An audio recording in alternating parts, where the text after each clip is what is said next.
கடவுள் மிக தெளிவாய் சரியாக தெளிவாக ஆண்டவர் என்னோடு சொன்ன ஒரு வாக்கு தத்துவம் தான்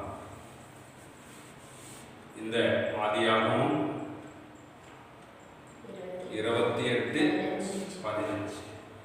நான் உனக்கு சொன்னதை செய்யும் அளவும் உன்னை நான் என்ன செய்வதில்லை, கைவிடுவதே இல்லை. அல்லேலூயா, அல்லேலூயா. இந்த வாக்கு தத்துவம் நம்முடைய கோத்திர பிதாவாக இருக்கிற யாக்கோபுக்கு சொல்லப்பட்ட வாக்கு தத்துவம். அவர் தன் சகோதரனுக்கு பயந்து தன்னுடைய எதிர்காலம் எப்படி இருக்குமோ, அல்லது நம்மளை பின்தொடர்ந்து வந்து என்ன பண்ணுவான், ஏசா நம்மளை கொலை செய்து விடுவானோ என்றெல்லாம் அவருக்கு ஒரு பக்கம் பயம். ஆனால் தன் தாயின் சொல்லுக்கும் கீழ்ப்படிந்து அவன் போகும் பொழுது அங்க போய் நான் என்ன செய்வேன், எப்படி பழைப்பேன், எப்படி நான் வாழ்வேன் அப்படி என்றெல்லாம் ஒரு பெரிய மன குழப்பத்தோடு மன சஞ்சலத்தோடு போறார், நடந்து போறார். அப்போ என்ன செய்யுது, மாமா வீட்டில் அப்படின்னு சொல்லி. ஆனா அந்த இடத்துல படுத்து நித்திரை செய்த பொழுது ஆண்டவர் அவனோடு தேவன் பேசுகிறார். மீண்டும் இதே இடத்திற்கு உன்னை நான் திரும்பி வர பண்ணுவேன். இப்ப நீ போகும் பொழுது தண்ணியாலதான் போறப்பா, நீ திரும்பி வருகிற பொழுது இந்த பூமி தாங்கக்கூடாத அளவுக்கு உன்னை ஆசீர்வதித்து ஆபிரகாம் கிட்ட ஆணையை நான் நிறைவேற்றுவேன். அல்லேலூயா, அல்லேலூயா.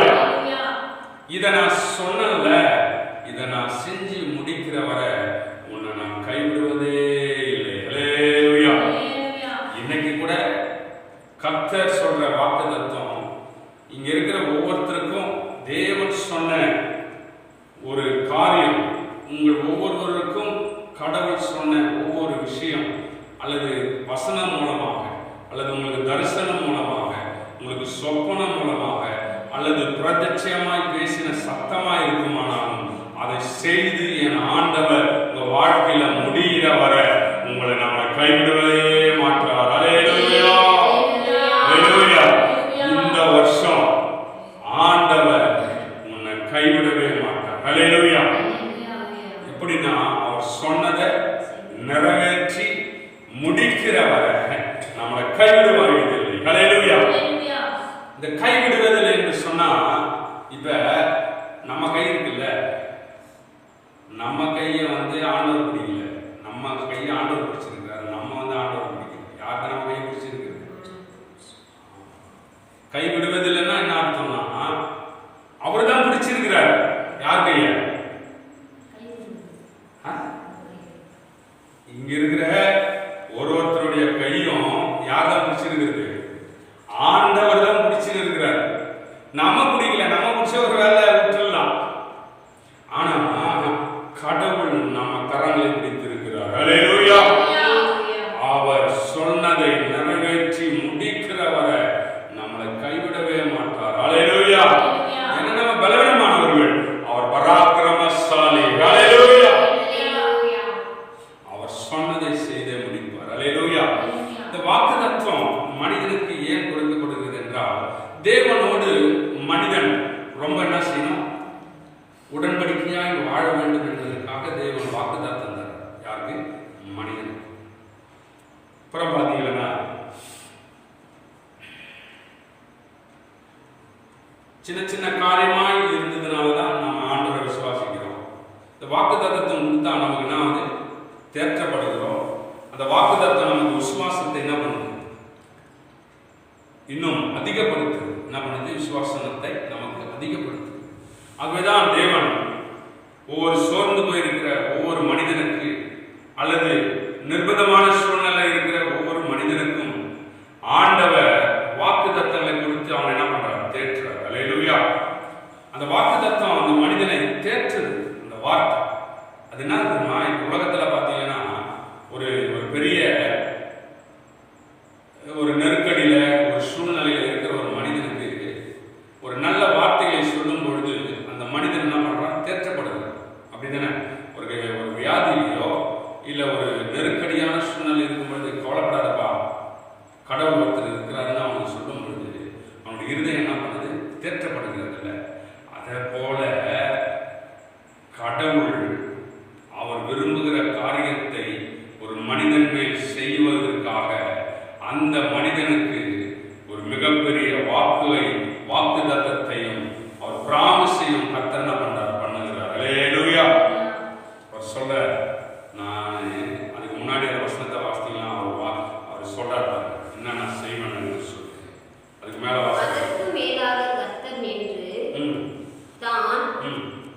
உன் தகப்பனாகிய ஆபிரகாமின் தேவனும் ஈசாக்கின் தேவனும் ஆகிய கர்த்தர் நீ படுத்திருக்கிற பூமியை உனக்கும் உன் சந்ததிக்கும் தருவேன். உன் சந்ததி பூமியின் தூளை போல் இருக்கும். நீ மேற்கேயும் கிழக்கேயும் வடக்கேயும் தெற்கேயும் பரம்புவாய். உனக்குள்ளும் உன் சந்ததிக்குள்ளும் பூமியின் வம்சங்கள் எல்லாம் ஆசீர்வதிக்கப்படும். ஒருவேளை நீங்க குறுகி போயிருக்கலாம், ஒரு சின்ன இடத்துல வாழலாம், அல்லது ஒரு சின்ன வீட்டுக்குள்ள வாழலாம், அல்லது ஒரு சின்ன நிலத்துல வாழலாம், அல்லது ஒரு சின்ன கிராமமா இருக்கிற ஒரு இடத்துல நீ வாழலாம். ஆனா கர்த்தருடைய வாக்குத்தத்தம் இந்த வருஷம் உன்னை வலதுபுறத்திலும் இடதுபுறத்திலும் இடம் கொண்டு நீ பெருகுவாய்.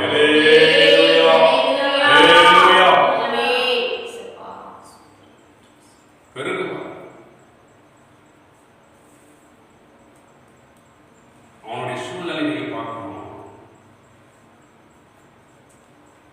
இங்கிருந்து போகும்பொழுது ஏதோ அம்மா கொஞ்சம் ஏதாவது கொஞ்சம் சாப்பாடு கொடுத்துருக்கலாம். அதை சாப்பிட்டு என்ன பண்ணாரு? அங்கே போய் படுத்துட்டார். அங்கே போயிட்டு படுத்துட்டார். டயர்ட் காலத்தில் பார்த்தோன்னே தூக்கிட்டான் மனுஷன். ஆனால் கடவுள் அவன் சோர்ந்து போன இருதயத்திற்கு ஏற்றவாறு கர்த்தர் அவனுக்கு தரிசனத்தில் பேசினார். அல்லேலூயா. இந்த நாளில் கூட ஐயோ கர்த்தர் எனக்கு ஏதாச்சும் செய்ய மாட்டாரா? கர்த்தர் எனக்கு ஏதாச்சும் சொல்ல மாட்டாரா? என் வாழ்க்கை எப்படி இருக்குன்னு எனக்கு தெரியலையே. இந்த வருஷம் என் வாழ்க்கை ரொம்ப கடினமா 2025 போச்சு. வருகிற வருஷம் எப்படி இருக்குமோ, என் சூழ்நிலை எப்படி இருக்குமோ, என் பிள்ளைங்களுடைய சூழ்நிலை எப்படி இருக்குமோ, என்னுடைய குடும்பத்தின் வாழ்க்கை எப்படி இருக்குமோ, அல்லது என்னுடைய வியாபாரம் எப்படி இருக்குமோ, அல்லது என்னுடைய தொழில் எப்படி இருக்குமோ, அப்படியெல்லாம் நம்ம மனசுக்குள்ள ஒரு பெரிய ஏக்கம் இருக்குது. இல்லை அந்த ஏக்கத்திற்கு ஒரு பெரிய விடுதலை தரக்கூடியதாக என் ஆண்டவர் சொல்லுகிற வாக்குத்தத்தம், அவர் சொன்னதை நிறைவேற்றுகிறவரை நம்மளை கைவிடுவதே இல்லை. அல்லேலூயா. எத்தனை சூழ்நிலை வந்தாலும் கர்த்தர் நம்மை கரம் பிடித்திருக்கிறார். அவர் நம்மை நடத்துவார். அல்லேலூயா. அவர் வானத்தையும் பூமியும் உண்டாக்கினவர். அல்லேலூயா. அல்லேலூயா. ஏனென்றால் மனிதன் சொன்னா அதெல்லாம் ஒரு வேளை பொய்யா கூட மனிதன் சொல்லுவாங்கல்ல.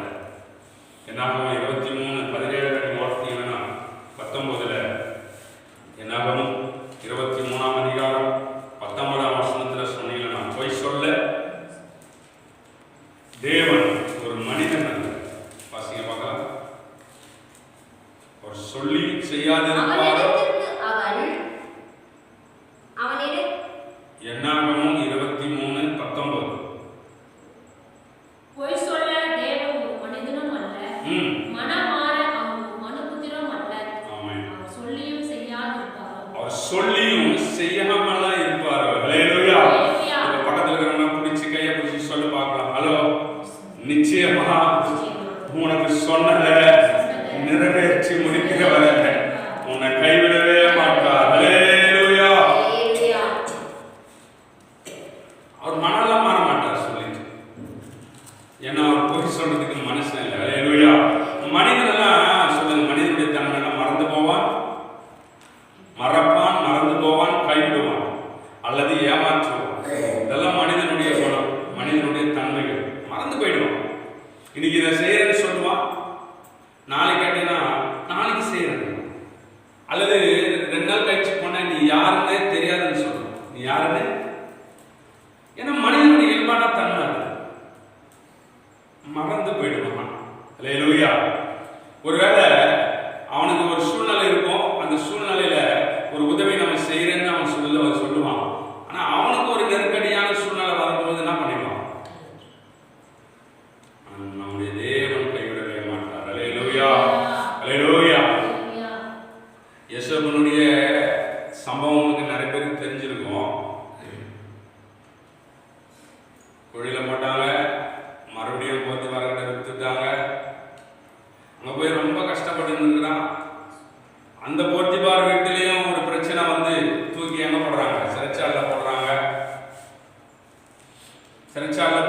உடனே அங்க இருக்கிற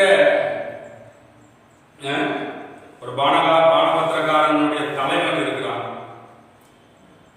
அவன் ஒரு சொப்பனத்தை அவனுக்கு கடவுள் காட்டி சொன்ன பொழுது அவன் யோசேப்பு விளக்கத்தை சொல்லி, நீங்க 3 நாளைக்கு அப்புறம் என்ன பண்ணுவீங்க, மறுபடியும் நீங்க இழந்து போன வேலை உங்களுக்கு வரும்.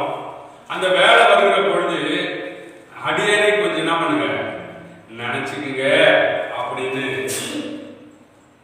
யோசேப்பு சொல்ற. ஆனா அவன் ஜெயில இருக்கும்பொழுது இவனா கூட கஷ்டப்படும் போது சொன்னான், கண்டிப்பாப்பா உன்னை நான் மறக்க மாட்டேன், கண்டிப்பா உன்னை பத்தி ராஜா கிட்ட நான் சொல்றேன், நல்ல விதமா சொல்றேன்பா அப்படியெல்லாம் சொல்லுவேன். அங்க போன உடனே யாரும் மறந்துட்டான், யோசேப்பு செய்த நன்மையை மறந்துட்டான், யோசேப்பு செஞ்ச உதவிகளை மறந்துட்டான். எல்லாவற்றையும் கடவுள் என்ன பண்ண, கடவுள் யோசேப்பை மறக்கல. ஆனா உதவியா இருந்த பானபத்திரக்காரன் யோசேப்பு மறந்து போயிட்டான். அதே 40ஆம் அதிகாரம் 23ஆம் வசனத்துல நீங்க படிச்சீங்கன்னா, படிக்கல,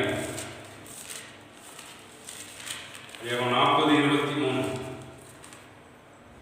ஆனாலும் பானபத்திரக்காரன் தலைவன் யோசேப்பை நினையாமல் அவனை மறந்து விட்டான்.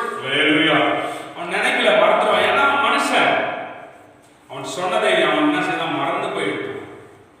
ஆனா யோசேப்பை கர்த்தர் மறக்கவே இல்லை. அல்லேலூயா, அல்லேலூயா, அல்லேலூயா.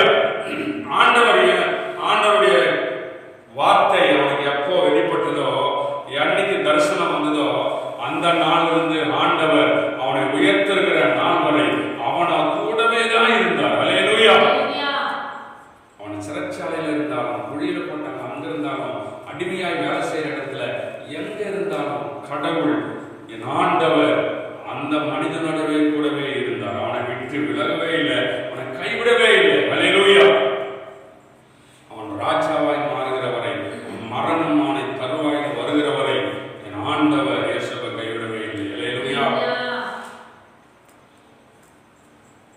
யாக்கோபை கூட கர்த்தர் அப்படியே தான் வச்சார். போய் திரும்பி வருகிற பொழுது நிறைய பொண்ணும் பொருளும் ஆடு மாடுகளும் ஒட்டகங்களும் ஏராளமான காரியங்களை கர்த்தர் அவனை ஆசீர்வதிச்சார். தனியா போனவன் 12 கோத்திர பிதாக்களோடு திரும்பி வரான். ஏகப்பட்ட சொத்துக்கள் சேர்ந்துருச்சு. கர்த்தர் அவனை பயங்கரமாய் ஆசீர்வதிச்சார். அல்லேலூயா. சொன்ன வாக்குத்தத்தத்தை கர்த்தர் நிறைவேற்றினார்.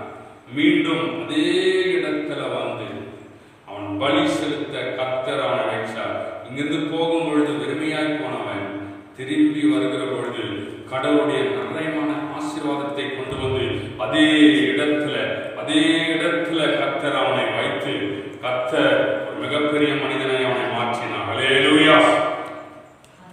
அதுபோல இந்த வருஷம் யாக்கோபுடைய வாழ்க்கையில் எத்தனை பிரச்சனைகள் போராட்டங்கள் வந்தாலும், ஒருவேளை தினக்கூலிக்கு சம்பளத்துக்கு நீங்க வேலை செஞ்சாலும் கடவுளுடைய வாக்கு தத்துவம் இந்த வருஷம் அவன் எத்தனை முறை வேலையை மாத்தினாலும் சரி, எத்தனை முறை உன் சம்பளத்தை மாத்தினாலும் சரி, எத்தனை முறை டெக்னிக்கல் பண்ணாலும் சரி, உன்னை பிடிச்சவர் கைவிடவே மாட்டார். அல்லேலூயா. சொந்த மாமாவா இருந்தாலும் இவன் செய்யறதெல்லாம் வாங்கிதுன்னு சொல்லி அவர் என்ன பண்றாரு, 10 முறைக்கு மேல என்ன பண்றாரு, சம்பளத்தை மாத்துறாரு. இதுலப்பா இப்படி, இது நீ எடுத்துக்கோ, அதை நான் எடுத்துக்கிறேன், இதை எடுத்துக்கோ, அதை எடுத்துக்கிறேன். ஆனா அவன் எதை செஞ்சாலும் அந்த காரியம் யாக்கோபுக்கு ஆசீர்வாதமாக மாறினது. அல்லேலூயா.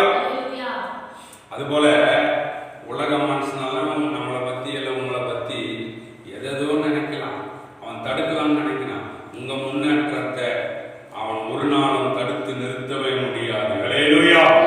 ஏன்னா உங்களை என்னை கரம் பிடிச்சிருக்கிறவர் என் ஆண்டவர். அல்லேலூயா. அவர் சொன்னதை செய்து முடிக்கிறவரை நம்மளை கரங்களை பிடித்தவர் கைவிடவே மாட்டார். அல்லேலூயா.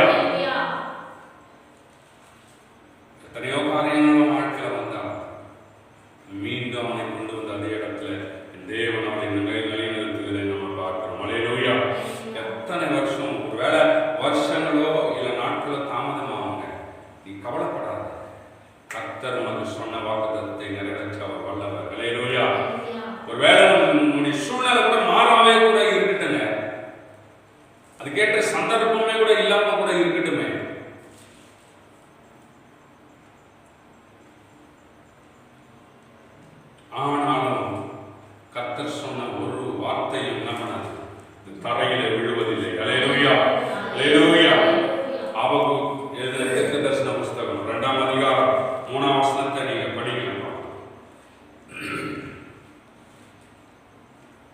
சீக்கிரமா எடுத்து ஹபக்கூக் 2ஆம் அதிகாரம் 3ஆம் வசனம்.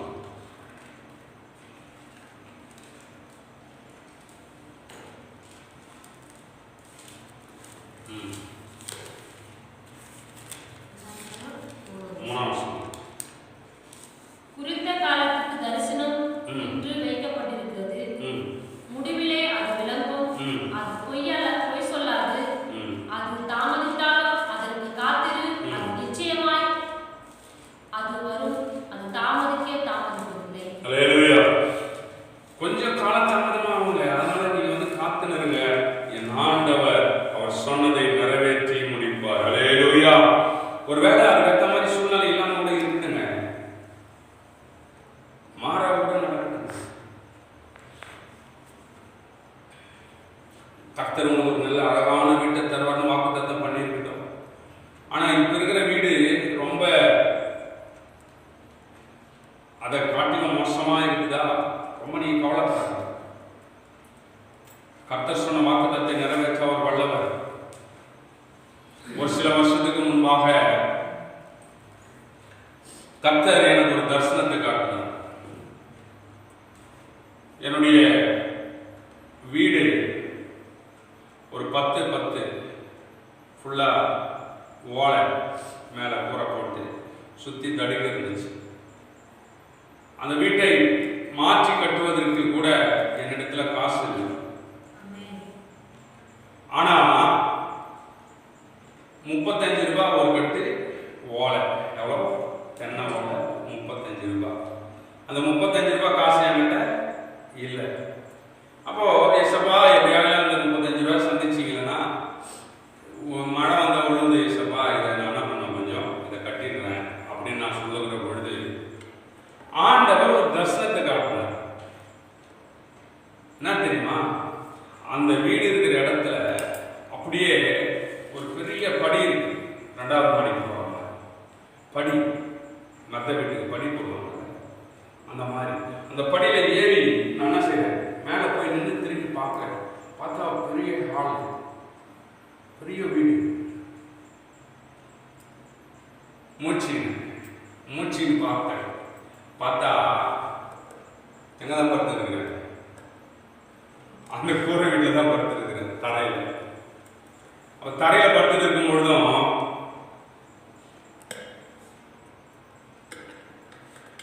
எங்க பக்கத்துல இருந்து எங்க மனைவியோட சொன்னேன், ஏம்மா ஆண்டவர் தரிசனம் கொடுத்தார், பெரிய மத்தியோடு கட்டுறோம், பெரிய வீடு இஷ்டப்ப நமக்கு தரப்போம். யோ 35 ரூபாவே இல்லையா வாழ கட்ட, நீ வேற படியாக.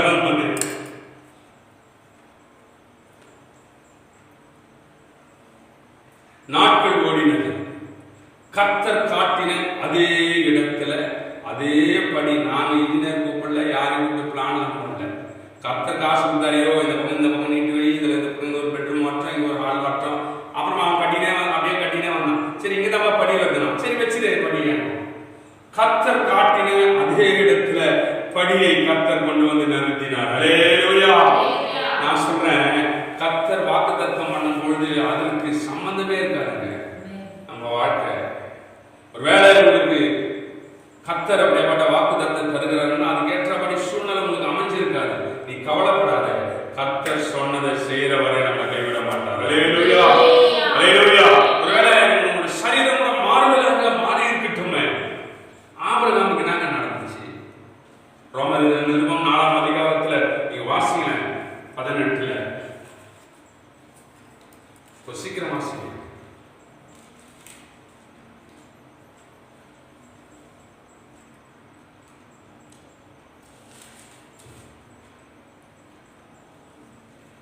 உன் சன்னதி இவ்வளவாய் என்று சொல்லப்பட்டபடியே தன் அநேக ஜாதிக்கு தகப்பனானதை நம்புவதற்கு எதுவில்லாதிருந்தும் அதை நம்பிக்கையுடனே விசுவாசித்தான். அல்லேலூயா. போடப்பட்டிருக்குது. சந்தர்ப்பமே சூழ்நிலை இல்லை. ஏன்னா வயசாயிடுச்சு, ரத்தம், அதாவது சரீரம் செத்து போச்சு. 100 வயசுல புள்ள பிறக்குமான்றது டவுட் தானே. ஆனாலும் அது கர்த்தர் சொன்னா செய்வார் என்று முழு நிச்சயமாய் அவன் நம்பினான். அல்லேலூயா, அல்லேலூயா. கர்த்தர் ஆபிரகாமுக்கு கிட்டத்தட்ட அவனை ஆசீர்வதித்து உயர்த்துவதற்கு வாக்குத்தத்தம் பண்ணின நிறைய வருஷத்துக்கு அப்புறமா கர்த்தர் அவனுக்கு பெரிய காரியங்களை செஞ்சார். அல்லேலூயா. அதுபோல கர்த்தர் மட்டும் சொன்னா நிச்சயமாய் நிறைவேற்றி முடிப்பார். அல்லேலூயா. வல்லமை நிறைந்தவர். அல்லேலூயா. நான் சொல்றேன், ஒருவேளை உங்க சரீரத்துல மாறுதல் வரலாம், அல்லது உங்க வீட்டுல இருக்கிற சூழ்நிலைகள் மாறலாம், உன் வேலையில சூழ்நிலைகள் மாறலாம், உன் வியாபாரத்துல சூழ்நிலைகள் மாறலாம், உன் படிப்புல சூழ்நிலைகள் மாறலாம். எந்த காரியமா இருந்தாலும் என் ஆண்டவர் அவர் சொன்னதை செய்து முடிக்கிறவரை உன்னை விட்டு கைவிடவே மாட்டார். அல்லேலூயா, அல்லேலூயா. கர்த்தர் பெரியவர். அல்லேலூயா. அவர் செய்து முடிப்பார். அவர் செய்து முடிக்க அவர் வல்லமை நிறைந்த நம்முடைய தேவன். அல்லேலூயா. முழு நிச்சயமாய் நம்பி விசுவாசத்தோடு இருங்க. இந்த வருஷம் உங்க கரங்களை பிடிச்சிருக்கிற ஆண்டவர் நிச்சயமாய் நம்மளை கைவிட மாட்டார். அவர் சொன்னதை செய்து